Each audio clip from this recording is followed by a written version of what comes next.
அருமையான தேவ பிள்ளையே, இந்த கால வெளியில தேவனாய் கர்த்தர் உங்களோடு கூட பேசுகிறதான வார்த்தை என்ன? கர்த்தர் எனக்காக யாவையும் செய்து முடிக்க வல்லவராயிருக்கிறார். ஏனென்றால் நம்முடைய வாழ்க்கையில நிறைய காரியங்கள் செய்து முடிக்கப்படாதபடிக்கு தோற்று போன நிலையிலே காணப்படுகிறோம். நாம் தோற்று போனவர்களாய் காணப்படுகிறோம். ஆனால் ஆண்டவராகிய தேவன் நம்முடைய காரியங்கள் யாவற்றையும் மேற்கொண்டு கொண்டு நம்மை ஆசீர்வதித்து நமக்காக எல்லாவற்றையும் செய்து முடிக்கிற பரிசுத்த தேவனாய் காணப்படுகிறார். அந்த தேவனுடைய பரிசுத்த சமநிலை கடந்து வர வேண்டும்.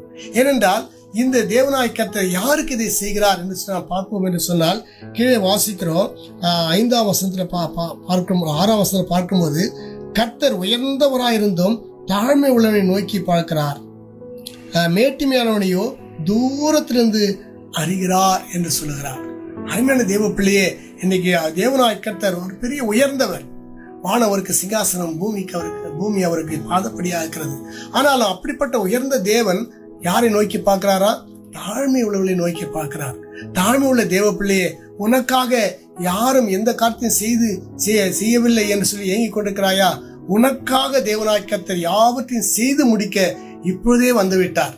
ஆண்டவராகி தேவனுடைய சமூகத்தில் உங்களை அர்ப்பணிக்கும் பொழுது, ஆண்டவரே என்னுடைய வாழ்க்கையினுடைய சகல காரியத்தையும் நீங்க பொறுப்படுத்திக் கொள்ளுங்க என்று சொல்லி நீங்கள் ஒவ்வொரு நாளும் சொல்லும் பொழுது உங்களுக்காக எல்லாவற்றையும் தேவன் செய்து முடிக்க அவர் வல்லவர்.